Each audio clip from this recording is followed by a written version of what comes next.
நண்டு குழம்புக்கு தேவையான பச்சை மிளகாய், வெங்காயம், தக்காளி, இஞ்சி, பூண்டு, கருவேப்பிலை எடுத்து வச்சுருக்கிறேன். அந்த நண்டை சுத்தம் பண்ணி க்ளீன் பண்ணி எடுத்து வச்சுருக்கேன். இப்போ ஒரு நாளில் எண்ணெய் ஊற்றி எண்ணெய் காஞ்சதும் கடுகு பொரிஞ்ச பிறகு பச்சை மிளகாய் ஆட் பண்ணிக்கிறேன். பச்சை மிளகாய் ஆட் பண்ண பிறகு இஞ்சி பூண்டு பேஸ்ட்டு ஆட் பண்ணிக்கிறேன். இஞ்சி பூண்டு பேஸ்ட் ஆட் பண்ண பிறகு வெங்காயத்தை ஆட் பண்ணிக்கிறேன். வெங்காயம் வதங்கிறதுக்கு கல் உப்பு போட்டிங்கன்னா சீக்கிரம் வதங்கிடும்.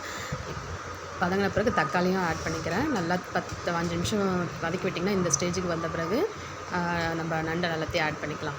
சுத்தம் பண்ணி வச்சுருக்க நண்டை ஆட் பண்ணிக்கிட்டு அதையும் நல்லா இந்த கலவையோட மிக்ஸ் பண்ணி விட்டுட்டு ஒரு 4 டம்ளர் தண்ணி ஊற்றி ஃபுல்லாக முழுகிற அளவுக்கு வச்சுட்டு, இப்போ தேவையான அளவு மஞ்சள்தூள், உப்பு, 5 ஸ்பூன் மிளகாய்த்தூள் ஆட் பண்ணிக்கிட்டு நல்லா இதையும் மிக்ஸ் பண்ணி விட்டுட்டு ஒரு 10 நிமிஷம் கொதிக்கிட்டு இந்த ஸ்டேஜ் வரும்போது இதில் தேங்காய், பெருஞ்சீரகம் போட்டு மிக்ஸ் பண்ணி அரைச்சி இதில் ஆட் பண்ணிக்கலாம். நல்லா கிளறி விட்டுங்க. இது ஒரு 5 நிமிஷம் நல்லா கொதி வர அளவுக்கு அனுப்பணும். இந்த கொதி வந்துச்சு. இந்த ஸ்டேஜ் வரும்போது சுவையான நண்டு